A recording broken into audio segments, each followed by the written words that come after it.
Bingo, bango, bongo. All right, everybody, it's Animation Central today, isn't it? We're talking about count them, three One, animated two, movies, three. thank you, that came out in 2024, technically, so not this year, but we're still in 2024, let's be real. And all three of these are nominated for Best Animated Picture. After having watched all three of two of these are. One of them is not. After having watched the two that are, Micah and I have only not seen one of the movies nominated for Best Animated Picture. So Which, today we're going to talk about Flow right? and the new Wallace and Gromit movie, Wallace and Gromit, Vengeance Most Foul. Most Fowl. Foul spelled like The a bird. bird, yeah. Yeah. And then Mike is going to talk about Moana 2 at the end. Yeah. So let's talk about Flow first. Okay. So this movie is about a cat. This is a silent, no talking film. It's just about a bunch of soggy animals. Yeah. That are trying to survive a flood. Yeah. And the movie really, the main character, I would say, is this cat. And his experience trying to survive this flood. And the different animals that he meets up with, and some are friend and some are foe. Yeah. So this movie has like incredible word of mouth.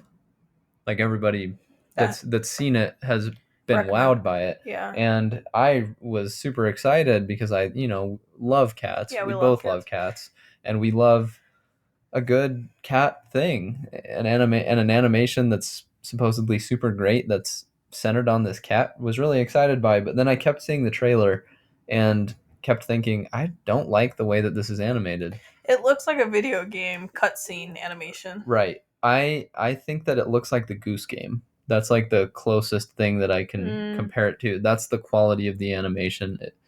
It's sort That's of really cartoony, like 2D type stuff, I feel like. no, it's not really 2D. Well, I just mean like very flat. Like Yeah. there's no shading and stuff like that, and there is shading and stuff Sure. But the shadows. details when the cat opens its mouth, for example, of Yeah. its like those are when the cat has its mouth closed, it looks very purposeful, almost like it was painted or something. But then when the cat opens its mouth, it doesn't look quite as good. I'm not totally sold on this animation style, is what I'm trying to say, even after having watched it. Does this count as a foreign film? It is, yeah. It's Latvian. Latvian, yeah. Okay. I wasn't sure if that only counted if it was like spoken. No. But it was created. Oh my goodness. Okay. So we started this movie. Wait, let me finish. Oh, sorry. So that being said, I think that this is really, really good. And even though I was put off by the animation, and even though I'm still not totally sold, like I don't think I want to see too many / any more movies animated in this style. I think I prefer other animation styles. All of that being said, I think that this is really worth your time. Keep going. What were you going to say? Okay, there's this clip that I saw from Family Guy one time, and it was what's the dad's name? Peter. He's like in the movie, and there's all these, like at the start of a movie, it shows all the different production companies that helped on this movie. And so he's sitting in the theater, and there's like 5 of them in this Family Guy clip. And he like keeps thinking that it's the start of the movie, but it's just another production company's intro. Yeah. And that happened. Except there were like 15. Unironically 10 to 15 at the beginning of this movie. And like most of them were obvious that it wasn't the movie, but at a certain point we were like, it has to be. Surely this is the start of it. Oh no, this time it's the start. And it just kept going and going and going. It was an actual Family Guy clip in real life. Man. Yeah, that was funny. So, why is this so worth watching? So, I wrote, it's a very beautiful little story about learning to work together and accept others. Yeah. And also, I think, at least for me, there being no dialogue in it being like a very primal sort of situation that they're all in. They're trying to survive this flood and figure out what they have to do to get to dry land. And then once you get to dry land, okay, then what do we do? Like, where are we going? How do we eat? Okay, now that we've eaten, how do we stay warm at night? And then how do we get out of the rain? Like, It's just like primal problem after primal problem. So it's sort of very simple, but I think just the fact that it was so simple and there was no dialogue, I felt like I was looking for a maybe a deeper meaning to the movie, which maybe there is or maybe there isn't. But I feel like the title of the movie kind of helped me come up with a little theory. You want to hear it? Mm-hmm. So I think that this movie is also sort of just about accepting what life gives you and throws at you and going with the flow, you know? Yeah. Like flowing, accept what nature has in store for you and adapt, flow through life, you know? Yeah. That was sort of my big takeaway. My big takeaway from this was I really liked that, by the way. But my big takeaway was you don't need dialogue for great storytelling No, all the time. no, especially when it's animals. Like it's just Right, but even if it wasn't, like if all these people spoke different language, like if yeah, these were people instead of yeah, animals and everybody spoke a different language, you would just figure it out yeah, or whatever. And I don't think, like, it just goes to show, you don't need to tell people everything. You can just show them, and yeah. just that. No, yeah. So I guess let's talk about like the main sort of group of animals that end up bonding together, like hanging out together and sort of surviving together through this movie. So you have the cat, obviously. And he ends up finding a boat that has a capybara on Yeah. it. And the Yeah. capybara is the only animal on this boat at the beginning. And then they pick up a lemur, Mm-hmm. and then they pick up a dog that had previously chased the cat at the very beginning of the movie. Yeah. He was part of like a pack, this dog, and it's a what is it? It's a golden lab, I A think. yellow lab, Yeah, I yellow think, yeah. lab. It's a yellow lab, but this yellow lab was always more curious about the cat than angry and wanting to Yeah. chase the cat. Its friends were the ones that wanted to chase the cat. Yeah. Um, so they end up finding this lab again, and they accept the lab onto the boat. And then there's a bird, a Secretary bird. secretary bird. It Which basically looks like a big, crane yeah, like with flamingo level legs. legs and like the head of a phoenix, but its body is white and its head is white. But like that shape of like the feathers and all of Yeah. that is kind of, just look up a secretary bird, I guess. Yeah, this is the main group of animals that ends up together. One thing that I liked was every single one of them had a moment where they chose to not be selfish. Because if you're living in the wild as an animal, it's all about survival. So Yeah. so you have to worry about yourself. And like the cat is very much like that for a big chunk of this movie, and that makes sense. Selfish. Yeah, just like worried about itself and like Yeah. very skittish and hiding and doesn't want to. And that makes sense not only because it's in the wild, but also it's a cat. Everybody knows, like that's how cats are a lot of the Yeah. time. But at a certain point, the cat decides to help the other animals, and at a certain point, the crane, or not the crane, the secretary bird decides to help other animals, and the lemur at a certain point But decides. it's also interesting because it's not like, fine, I'll help you. Some of them have to really be like, the secretary bird really had to kind of be put in its place to finally be like, okay, fine, I'll help. Yeah, oh, I Or felt that way about the lemur, more than the secretary bird, because we'll get into that. That's a little bit of a spoiler. okay, But the lab also same thing. I wrote down the Cappy is just a bro the whole time. I know. The capybara is like the most chill, He just go sleeps with a the lot. Like flow. it's his boat. Like Yeah, we both were like, he's the captain of this boat. Captain Cappy. Yeah. Yeah. And he's the one in charge, and like if people need to be corrected, he's the one that does it. Well, he lets everyone on with like no questions. Yeah. And it's And awesome because when they find the lemur, so the flood starts, and at first I thought it was kind of just a flash flood and then it was going to go away. But it's like the flood starts and then it just keeps slowly rising and rising and rising. And so when they find the lemur's in its own little house that it's created for itself. yeah. And he's trying to get all of his little trinkets together to join the boat. And the capybara is finally like, okay, that's enough trinkets. Just get on the boat. Well, he helps him pick out a few trinkets and put them into a basket, and then he helps him load it onto the boat. and then he like makes him get onto the boat Yeah. because the water is rising. Yeah. And the lemur's super sad because he's collected all this cool stuff. It is cool stuff. And he has to lose it, but then the Cappy's like, well, look what was in this boat, and it's this really cool mirror. Yeah. And the lemur's like, well, this is even cooler than anything I ever found. And I really liked the lemur character. He was funny. I liked all of them. They were all good in their own way. Yeah, there's not much else I can say about this that's not spoilery. Do you have anything?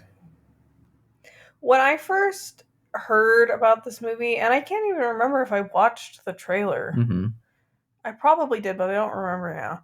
But like just looking at what it's about, I was like, how can there be that much stuff that they like have to do and overcome or whatever? It's an entertaining movie. It's definitely captivating. Yeah. And I will say, like, obviously we're adults. This was a fun movie to watch, and it's not scary, I would say, for little kids. No. Like a lot of not at all. Like some of my nieces and nephews really like this movie. And okay. I was wondering if a kid would think it was boring.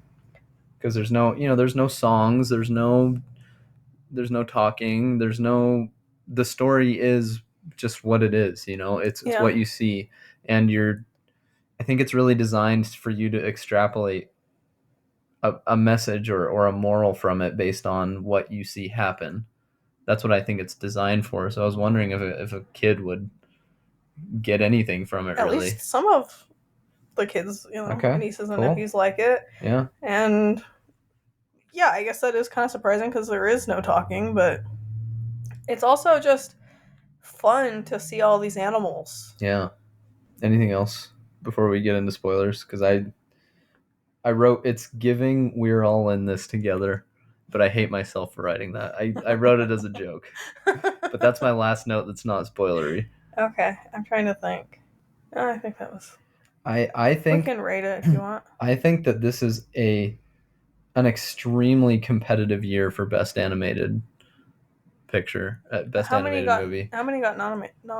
It was The Wild Robot, Inside Out 2, Flow, Wallace and Gromit, Vengeance Most Fowl, and then Memoir of a Snail, which we're planning to watch this week. We haven't seen... That's the one that we're missing. All four of those, I would be happy for it to take home the prize, really. Like, I have my preferences between the four, but I think all four of them are very good in their own way. Are we rating it now? Yeah, let's rate it. I would give this... I think I gave The Wild Robot a 9.5. I would give this a 9.5. I enjoyed it as much as I enjoyed The Wild Robot in the end, which I really didn't expect that to be the case given the animation. I think The Wild Robot is definitely an animation style that I like more, but there was enough that I thought was like really beautifully simple in this movie that it deserves that high of a rating. So I'm going to give it a 9.5 gorts out of 10. Yeah, I don't love the animation of this. I think at a certain point you kind of forget about the animation and are just really enjoying the movie. But yeah, it's not my favorite animation. Like Braden said, I wouldn't really want to see a whole lot of movies come out like this. That look this way. Yeah. Like, imagine if it was animated in the same way as Puss in Boots, for example. Oh, it'd be perfect. It would be a perfect movie. Yeah. That watercolor. Yeah. Yeah, animation. Because I think I definitely would not like it to go the Pixar route and just be super, like, they're going for cartoonish photorealism is the best way I can put that. But yeah, like the watercolor aesthetic, I think that would be gorgeous if it was like that. Yeah, with all of the different colors that are in this movie, it would have been amazing. Yeah. I think I'm going to rate this a 9. I did really enjoy this movie. I could see us watching this again. Yeah. But it's mostly the animation, I would say. But it's a very compelling and good story. But I'm going to rate this a 9 trinkets out of 10. Yeah. Okay, so spoilers. Okay, so we got to talk about the bird, because the bird is part of a flock, and this bird has kind of been nice to the cat a couple of times throughout before joining the gang. Yeah, before officially joining. At a certain point, one of the other secretary birds swoops over and grabs the cat and like lifts it into the air, and the cat is terrified, and it drops it at a certain point, and the cat, I think the cat like grabs onto the sails and slows itself down with the claws. But then they find land, and the secretary bird brings the cat a fish. Very nice. And then the other secretary birds are assholes, and they're like, no, that's our fish. And then the cat kind of runs away. And then the cat and the cappy and the dog all get cornered by this big flock of secretary birds. And the cat runs away, like dashes off. Survival instinct. That's what a cat Yeah. does. And the secretary birds follow it, and they're gonna, start pecking at him and trying to hurt him. And the bird, The friend the bird. friend bird, steps in between the alpha bird and the cat, and they have a fight. Alpha bird wins. And it's really sad. Yeah, the alpha bird breaks the wing of the other bird, Of the friend bird. and then the waters rise again. All the other birds fly away. The friend bird can't fly away because its wing is broken now. The waters start to rise eventually, and the bird is like looking off into the distance, and it's all sad. And then the cat comes up next to it and like looks up at it and meows, and they both look towards the sun. And then they all get on the boat. The bird joins the gang, right? Well, and then this bird starts piloting the boat. And Yeah. It's just like moving the rudder, Because he's got directing it. He's got a great arm. Yeah. Yeah. Great. Tell me why he's so good. He's so good at it. Well, he can see higher than everyone else. That's So like fair. that's what I was like. Yeah, that makes sense because he can see what's ahead of them way better than the cat or the cappy. Yeah, because they go into like, the water keeps rising and they're in the middle of these streets of this little town, and you're like, oh no, it's like a city. Whatever. Yeah. Where they're headed is towards going underneath this bridge that like there's no way the boat is gonna the mast is it mast or mast? Mast. The mast is going to make it under this bridge. You're like, oh no, what's he gonna do? And then he just turns. Yeah. Because he knows. Yeah, the bird knows. He's an expert pilot. He's a pilot. Yeah. At a certain point though, what happens? Right. They are passing a structure, and all of the other dogs are on this structure. The dog pack from before. And at this point, all of the animals have decided that they're sort of a family, and they all want to go and rescue the dog.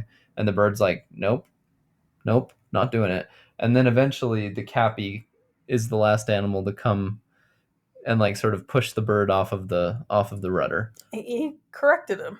Right, and then that's not what this family's about. And they go and rescue the bitch ass dogs. Yeah, those dogs suck. Yeah, awful.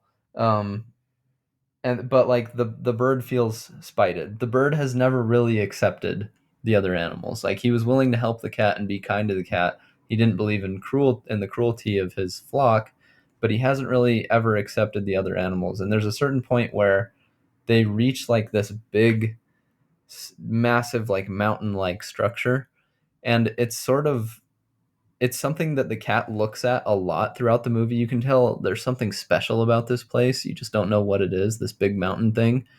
And they end up, what happens? Does the cat end up getting thrown overboard? Yes. Because there's a storm. And the cat ends up getting thrown overboard and swims to shore, and he sees the bird fly up to the top of the mountain. And the cat has felt connected to this bird because this bird brought him a fish, right? And was nice to him and all that. And so the cat climbs up to the top of the mountain, and there's this like weird like rapture sort of thing going on at the top. It kind of reminded me of like in Brother Bear. All the colors. Yeah, and then someone gets taken up. Yeah, it's really beautiful. It's that kind of idea. And the bird gets taken up, and the cat starts to go with it, and seems like it wants to go with it, but the cat doesn't get to go. It like gets dropped back down. And I don't really know what that means, but like my sort of idea was the bird never accepted that group as its family, and it had been rejected by its flock. So now it had nowhere else to go. And so it was, that was time for it to move on. But the cat has its new little family. Well, and he's not done. Yeah, he has more to do. Yeah. And so the cat ends up finding the rest of his family again. But it's just like You're kind of sad that the cat got left behind by the Yeah. bird because, they were friends. The cat liked the bird. Yeah. But it would have been sad also if the cat left because the rest of the gang would have missed him, Yeah. especially the dog, I think. The Right. dog really likes the cat. Yeah.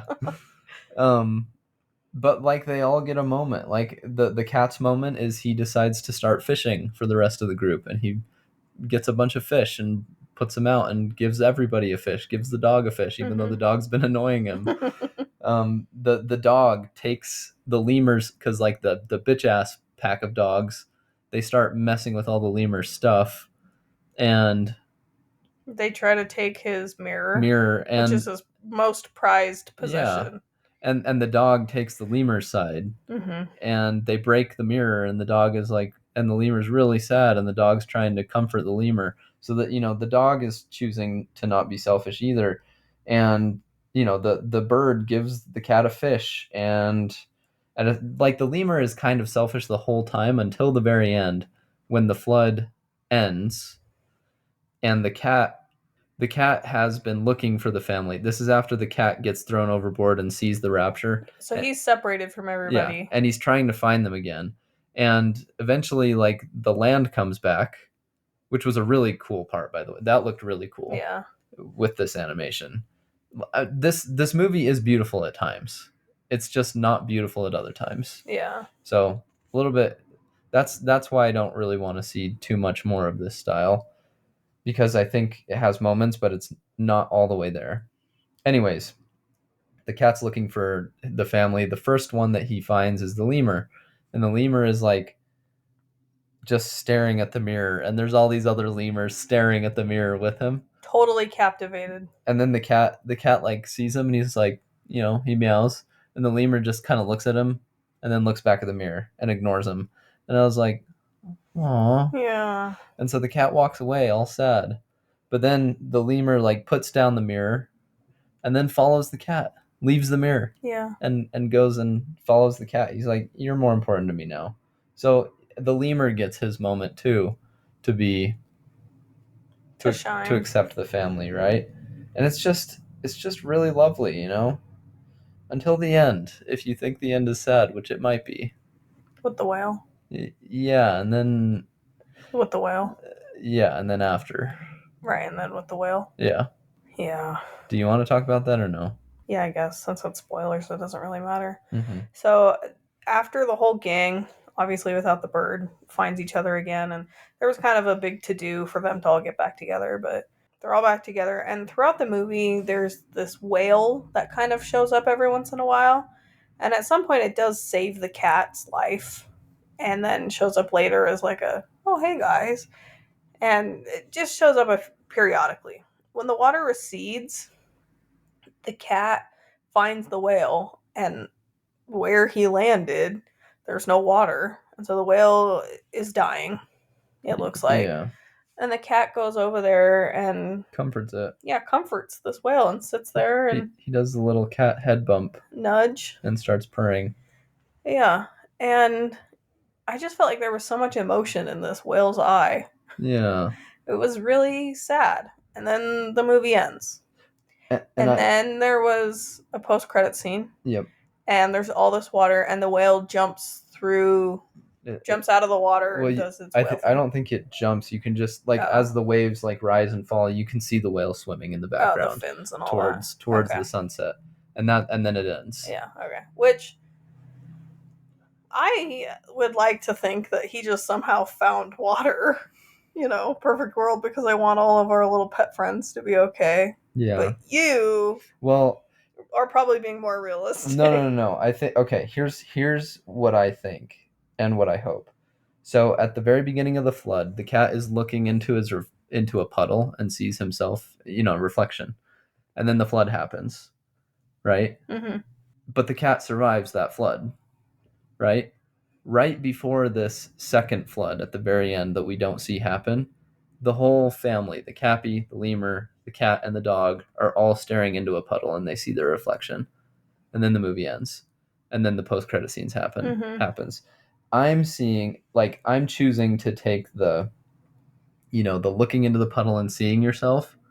I'm choosing see that as like a thematic sign that they're going to be okay, because that's how the beginning, that's how the first Hmm. flood started, that's how the second flood started, so they'll be okay. But you could also like take it as there's a balance in life, right? The flood ends, but if the flood ends, that means the whale can't survive. Yeah. But if you want the whale to survive, there needs to be more water, and if there's more water, that means the land animals can't survive. So there's like Yeah. about like you could see it that way too. I'm just choosing to see it the other way because I don't want that little happy family to die. But it's like, again, like it's such a primal, natural, simple movie that's so effective at getting you to feel things. I will say, I think that they did a really good job of the personality of the dog. Mm-hmm. From what I know about monkeys, the lemur, they did really good. Um, And the cat is spot on. the cat, I would say, is 85% correct. What's wrong? He never swatted. Yeah, he does. Not very Yeah, he much. does. Not very much. He swatted at the lemur. He swatted at the cappy. He swatted at the dog. He swatted at all of them. Really? Yeah. Well, I guess my issue maybe is you never saw a bushy tail. You never saw a Yeah. Christmas tree Yeah, tail. you never And saw the I think bushy that's a tail. fault of the animation That, because there's not a lot of texture yeah. on these animals. And so I think it would have been weird for them to add the Make Christmas it tree. bristle. Yeah. Yeah. But that was one thing that I was really kind of missing because we have cats and it's always kind of funny when like the cats are playing and one of them gets spooked by the other and then they come out with a Christmas tree tail. Yeah.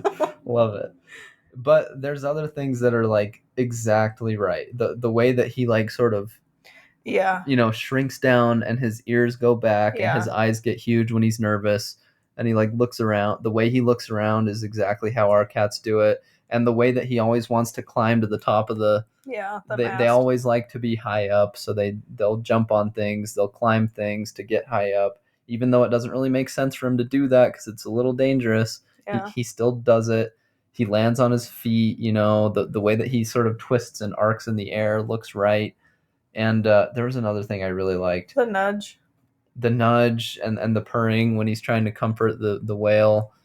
Um, the thing I was thinking of is, was the lemur putting things up on the edge of the boat, and then the cat like knocks it off the edge. Yeah. and Yeah, then that's all pretty good. and then the lemur's playing with the mirror, and there's like a reflection from the mirror, and the cat is like dashing around trying to get it.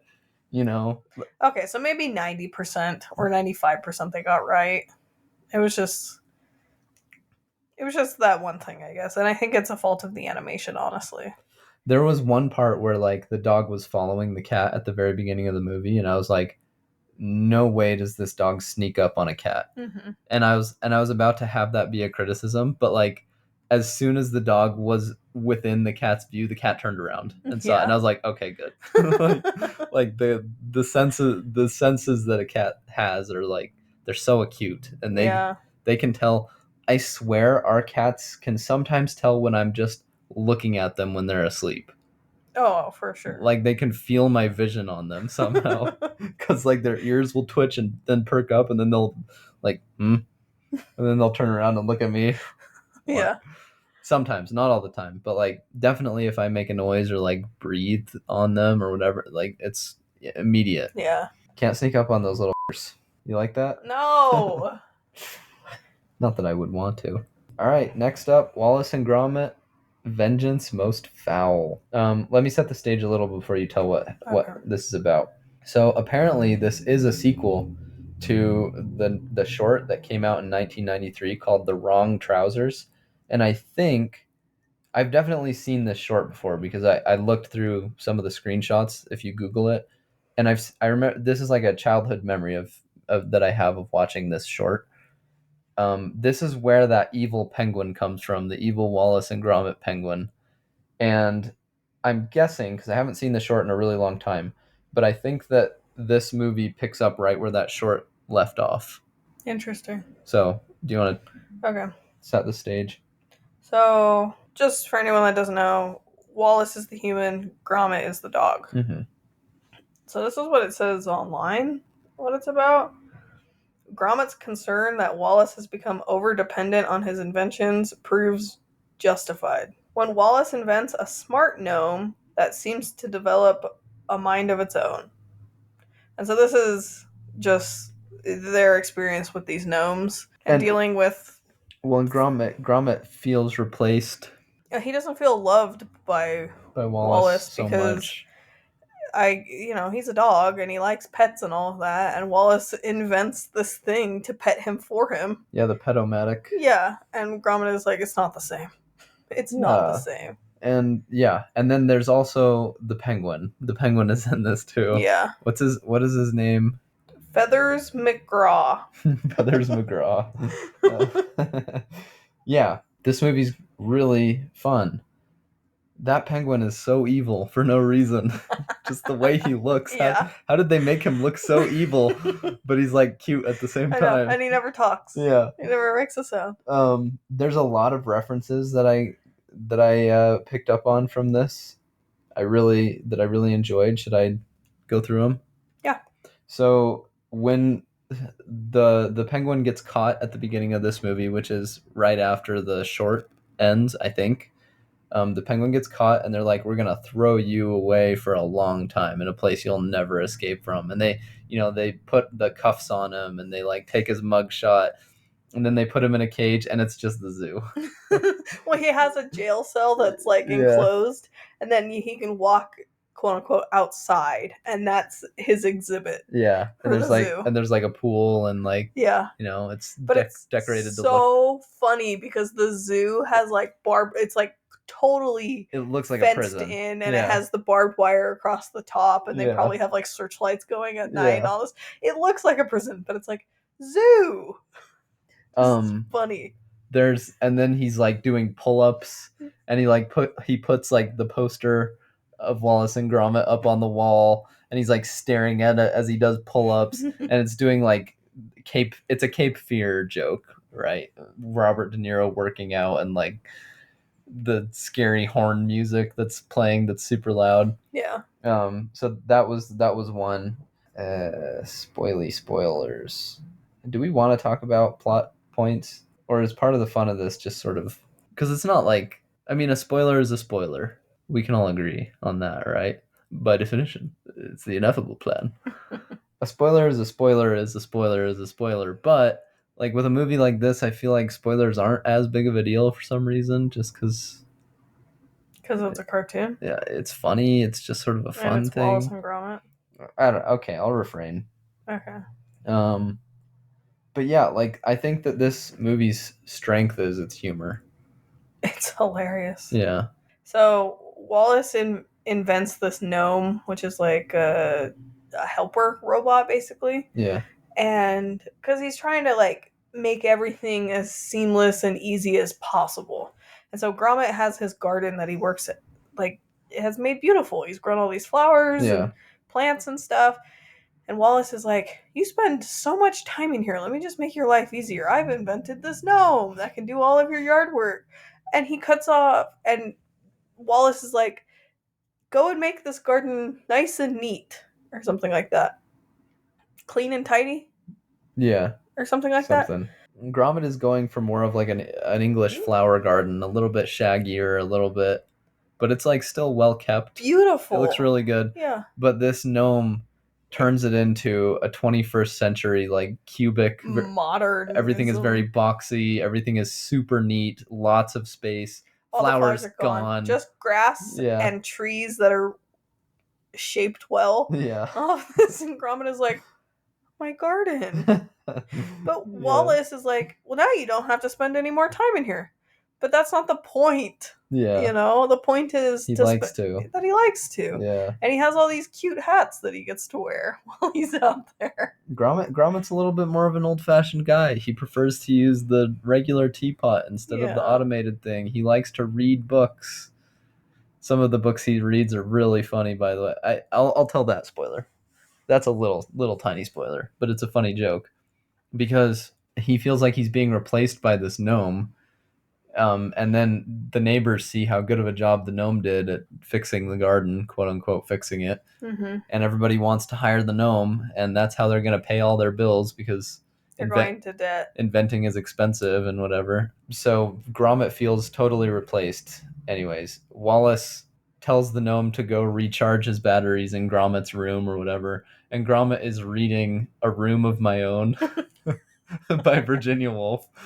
And then the gnome just walks in and starts charging itself. And it's so loud. It's like the most annoying, stupid charge. Well, the thing that was so funny is the charging is super loud, and then it stops.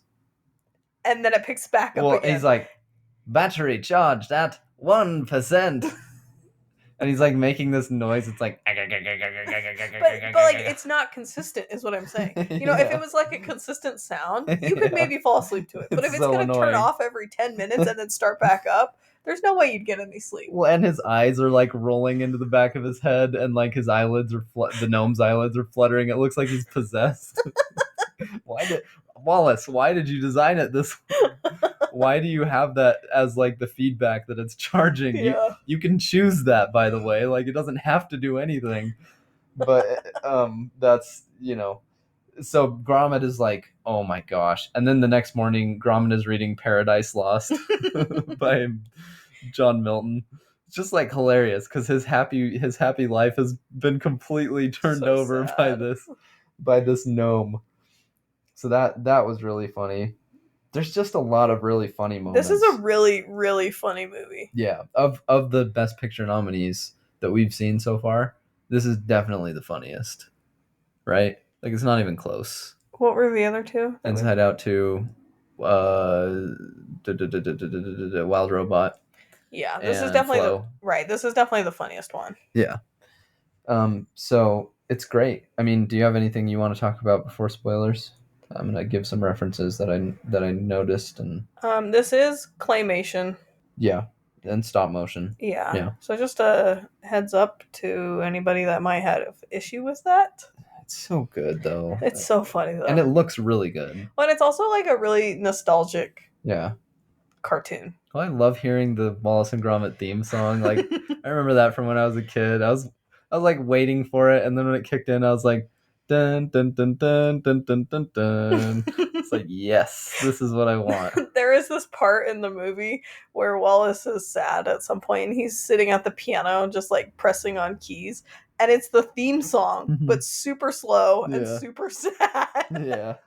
I thought that was just like a nice little touch. Yeah. Yeah. Okay, I'm ready. We can rate it. All right. I would give this a 9. I think it's like it's great for different reasons than the Wild Robot and Flow. But it's great. Like it's great for what it is. It's very, very funny, very watchable, very rewatchable. Yeah, I'd give it a 9. Everyone knows the moon is made out of cheese out of 10. That was hilarious too. Yeah. I'll talk about that. I'll write that down. Really fast. This is a cartoon, but I will say, like, for little kids, this might be a little bit scary at times.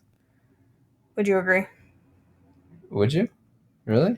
Yeah, just some of like the gnomes. At some point yeah, sure. Are sometimes scary. Yeah, I don't think it's as scary as Were Rabbit. No. But yeah, sure. Just a heads up. But it's not inappropriate for kids. No. Yeah.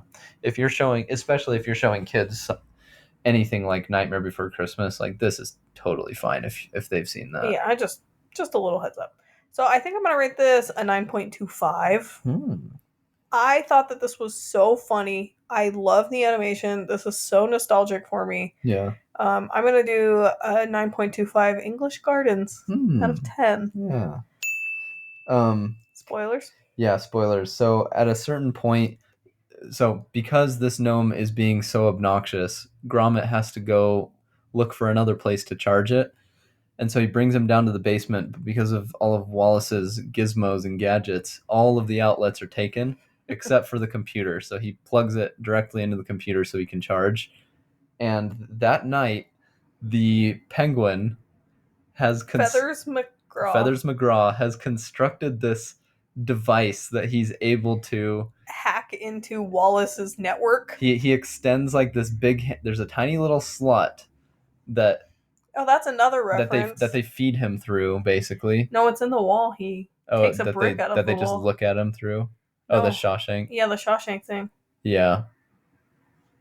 Well, what was behind there though?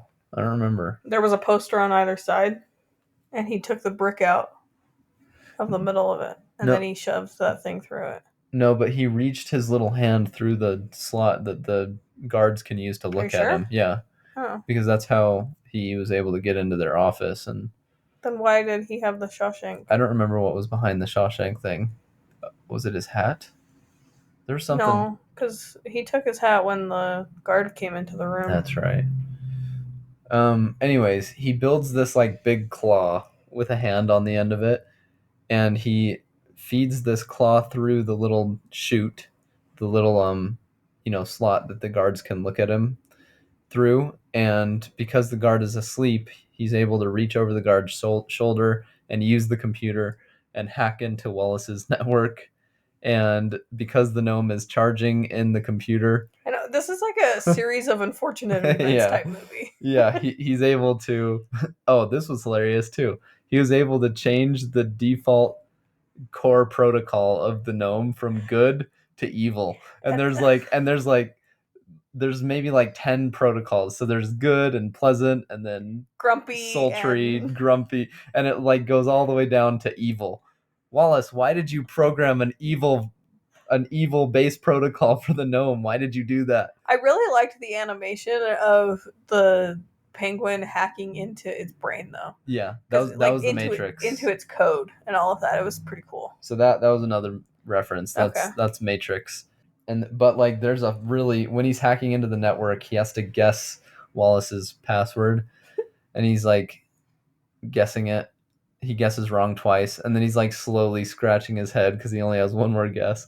And then he's like, "Oh, the password's cheese." He figures it out because of course it is, and he says cheese. And then there's like a two-step verification, and it's like, "I'm not a robot. Choose all the squares with cheese." And there's like four pictures, and two of them are definitely cheese, and then there's the moon. And is it cheese? And then he's like, the penguin's like, and then he chooses the moon and he gets in. And that's like really funny if you've ever seen the one where they go to the moon, because Wallace is like looking at the moon through a telescope, and he's like, everyone knows the moon is made out of cheese. So just a reference to like an older movie that they made. But like that totally would be Wallace's two-step verification, and it would include the moon. Yeah. Because he thinks the moon is cheese. Well, and it's so funny because he gets in and he passes the robot test, and then it's like an animation of Wallace going, "Congrats! Welcome to my most secret files." Yeah. There's also, so eventually the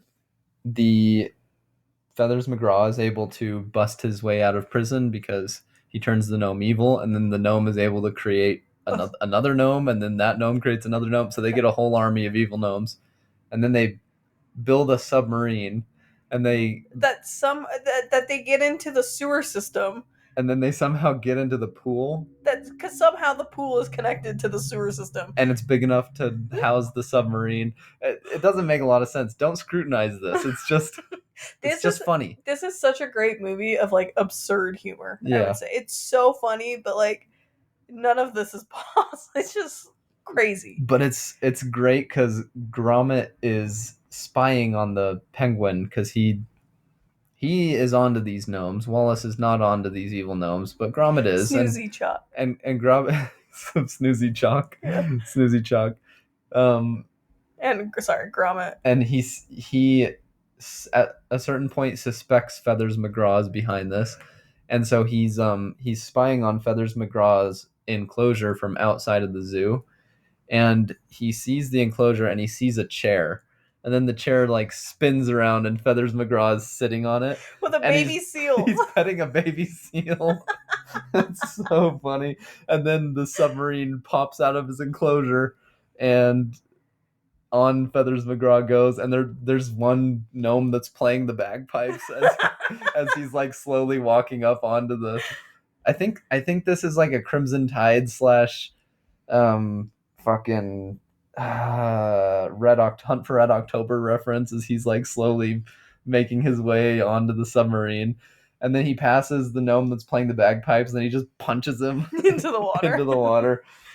Well, and then he gets onto the submarine. Yeah. And he starts playing a giant organ. Yeah. So Davy Jones reference Yeah. from Pirates of the Caribbean. But it's also like, why is there a giant organ in this submarine? And there's this really funny part also where, you know, they get Feathers McGraw on the submarine and then they're going through the sewer and they have to go up and they drop an anvil as extra weight so that they can go up. Yeah. That's how they go up. Yeah. Yeah, it's just great. It's just really, really funny. Tons of really funny moments. There's at the end, it ends in like a boat chase and a showdown on a boat. So I was getting more Cape Fear because that's how Cape Fear ends. It's a big showdown on a boat. But then at a certain point, they end up on a train, and it reminded me a lot of Mission Impossible. Same. There was a really funny part because like they're basically chasing each other on these really slow moving barges barges on a canal or longboats. Yeah, I think that's what they are. And they're going like 5 miles an hour, and then at a certain point, Wallace and Gromit lose Feathers McGraw, and they don't see his boat anymore. And then all of a sudden, Feathers McGraw like bursts out of this workshop area, but it's still on the canal, and like the door of the workshop said speedboat repairs or something. So he went into this speedboat repair shop, was able to upgrade his boat into a speedboat, and instead of just hiding out there, he decided to burst out of there and zoom down the that was canal. So funny because when they get in these longboats, it looks like they're going so fast, and then they do an aerial view, and they're just like da, da, da, and like the very gently floating down. Little old lady walking the dog is going faster than them. Yeah. But then he goes to the speedboat repair. And he comes out and he's super fast. That's like conveniently located right off the side of the canal. When he was able to fix it so fast. Yeah. It's really funny. Oh, there was a Mary Poppins reference. Feathers McGraw floating down via the umbrella. Like there's just a lot of great stuff. Lots of great stuff going on. Yeah, I mean, do you have anything else? No. I just think this movie was so funny. Yeah. Well worth your time for sure. Yeah. All right, well, I guess I have to talk about Moana. Yeah. Ugh. Make it fast. Ish. Okay, so I watched Moana 2, and this is, I would say, a very similar story to the first one. Okay. The ocean is in trouble. Moana has to go and save it. When is it not? She goes and saves Maui. When does she not? And the difference is, instead of just Hey Hey, the chicken going, Pua, the pig also goes, and she brings a crew. Does the chicken come with her? Yeah. Good. Hey Hey and Pua go. Good. And she chooses a crew that is pretty unexperienced in sailing, and she doesn't teach them how to sail until it's too late, and then whatever. And so that dynamic is a little bit different because it's not just Maui and Moana, it's other people too. Yeah. Kind of fun. I will say, I think that the songs in the first movie are a lot better than the second movie. There was this really funny part I was going to show you really fast so you could react to it. But so there's this part in the movie where Maui is trying to pump up Moana, and he starts playing a conch, and it's flaming. Which, what instrument do you think that they were trying to have that be? Saxophone. Is that what that was? Okay, yeah. I wasn't sure. Which is a bit crazy. I did feel like some of the songs were a bit more, they weren't like rap, but on its way to that. Like they'd be singing, hip-hop. Yeah, and then they'd have like a rap portion of the song, and some of it was okay. Like some of it worked, but like most of it I would say did not work. I just think that the songs in the first movie were a lot more catchy, and yeah.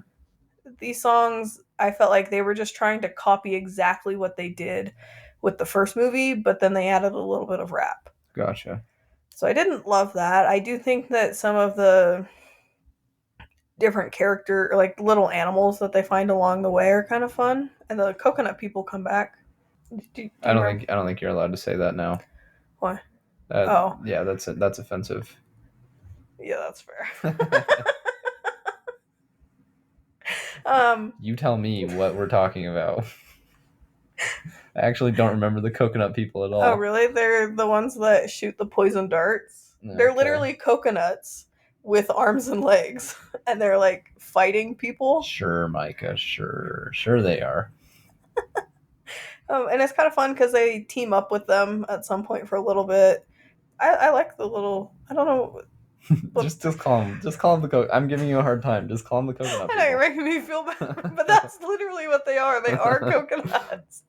I on social media before I watched this movie saw a lot of different Polynesian people being very excited for their culture to be represented in this movie, Hmm. and I never saw their reactions To this. to this. And so I'm Well, I mean, curious if they thought that it was really good, because in certain ways I think that they did represent their culture really well, but then in other ways, but what do we know though? right. So like I assume that if they were excited for this one, they probably liked the first one, Yeah, I and guess. as long as it didn't spit in the face of Polynesian culture in I some don't way, think it did. they probably liked the second one too, Yeah. for in that aspect at least. Yeah. I just think they just repackaged the same movie in some ways. Yeah. So I'm going to rate this and then I have a little bit of spoilers. I think I'm going to rate this a 7. Okay.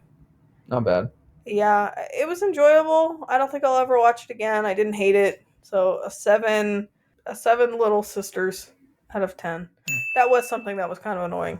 Is Moana has a little sister in this one, and every time Moana comes back from a voyage, she like is yelling from her boat like little sister or little sis, and then the little sister is like big sis, and then they keep yelling that back and forth until they hug, and it was just kind of obnoxious. And you're just like, shut the fuck up. Yeah, Yeah. yeah, it was just kind of obnoxious. Make sure to never shout at Micah from afar and run to her for a hug No. because she'll hate you. Yeah, when I was in high school I really hated when people would just give hugs unsolicited, and I had Oh a yeah. friend that I would make her schedule a hug. I'd come over and hang out with her, and she'd be like, okay, so when you leave at this time can we hug, and I'd have like an hour and a half to prepare. How much notice did she need to give you? Like 5 minutes. Was there a late cancellation policy? Yeah. What was it? An absolute, like a stiff arm. Okay. So in terms of spoilers, I mean, obviously, like I don't even know if I have any spoilers really. Obviously, Moana successfully completes her mission, and they find the island that is for some reason going to save their ocean, save the entire ocean, I think is what it is. And her this is what was confusing actually. In the process of their final boss fight of the movie, Maui exerts so much energy or magic or whatever that all of his tattoos go away. And so you're thinking, oh, okay, cool. So he's no longer a demigod, he's just a human. And then Moana gets an arm tattoo that's glowing as anything. And you think, oh, okay, so is she a demigod now? Like, did she get special powers? Because her wayfinding ore is also gets decorated with all these tattoos and are glowing. And then Maui gets his tattoos back. And so it's unclear. Did Maui lose his powers and then they come back? And is Moana now have superpowers? Yeah, it's probably just a cooldown. When you use your super move, Yeah. you can't keep using your super move, right? How many phases did the boss have? Let me ask you that. 2. 2 phases. Yeah. Okay. So a 2-phase boss fight, he used his super move once. Seems fair. I don't know. But the moral of the story is tattoos make you powerful. So if you've ever thought about getting a tattoo, but you're worried like, oh, it's going to be on my body for the rest of my life, I don't know. Don't overthink it. Just do it. Whatever your thought is, as big as you want, wherever you want, get that tattoo. You'll get powers. You'll become a demigod. That's the moral. Right, Micah? Yeah, just so everybody knows, Braden is joking. No, I'm not. So that's the movie. Like, for example, if I have a cousin, let's say, Stop. hypothetically, that's been thinking about getting a tattoo, go for it. Rip it. You're dumb. All right, what do we have coming up? Memoir of a Snail. yeah, so Memoir of a Snail will be next week, and maybe another one. We're still watching Severance, so Yeah, it's been a process to get through that one, which is like not because it's bad. it It's been just good. it just has been. It's just been a process to get through Yeah, for us. it's like one episode every 2 days, basically. Yeah. We'll find something else to watch. Maybe something off of the nomination list. Oh, Sing Sing, I've been wanting to watch. Oh, yeah, that might be a contender. Okay. So yeah, Sing Sing, Memoir of a Snail. Did you have a video come out? There will be one. Okay. Do you want to? Yeah, go watch the video on YouTube. It's about Castlevania season one. I'm currently watching season two, and yeah, so I had to get my season one thoughts out. I should have done this months ago. It's been on my list to do for a long time, basically like 6 months. It's been on my list of things to do, and it took until season two came out for me to finally like, oh yeah, I should probably make that video before that opinion becomes irrelevant. So go check that out. On YouTube. Those Yeah. are only on YouTube. Yeah. Okay. Bye.